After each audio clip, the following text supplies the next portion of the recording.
This is not a story of pity. This is not a story of charity. This is a story of survival, of resilience, of a continent that has been bled dry, yet still fights to rise. This is Africa, and this is her truth. Right now, as you watch this, over 600 million people in Africa live without electricity. Children walk miles to fetch water that might kill them. Women give birth in the dark with no medical help. And yet, the world looks away. But not today. Today we look, we listen, and we act. Meet Kofi. He's 12 years old. He's never been to school. He doesn't know what a childhood is.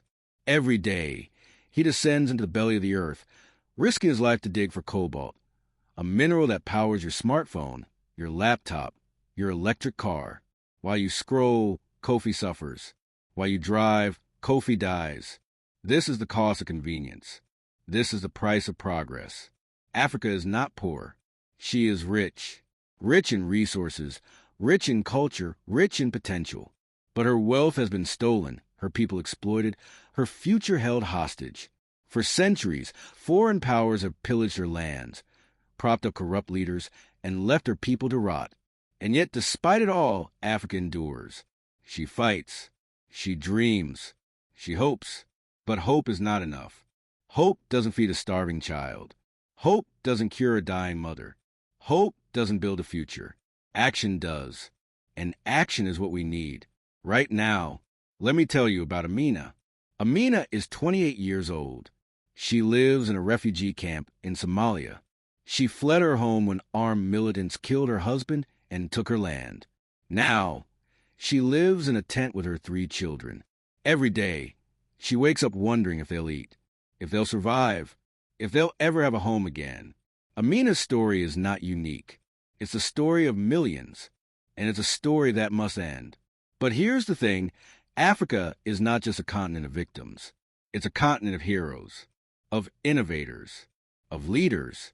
Meet Tund. He grew up in the slums of Lagos. He could have become another statistic, but instead, he became a teacher. He's now educating the next generation of African leaders. He's proving that change is possible, that hope, when paired with action, can move mountains.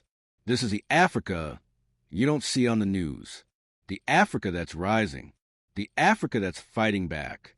From tech startups in Kenya to renewable energy projects in Morocco, Africans are taking control of their destiny. They're not waiting for the world to save them. They're saving themselves. But they can't do it alone. They need us, not our pity, not our guilt, but our support, our investment, our belief in their potential. Because when Africa rises, the world rises with her. This is Nia. She's 8 years old. She dreams of becoming a doctor. But right now, she's fighting just to stay in school. Her family can't afford the fees. Her village doesn't have a clinic. Her future is uncertain. But it doesn't have to be. We can change her story. We can change all their stories. So here's the hard truth. The world has failed Africa. But it's not too late to make it right. It's not too late to stand with her people, to invest in her future, to believe in her potential. This is not just Africa's fight.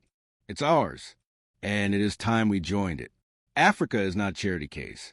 She is a powerhouse, a promise, a future.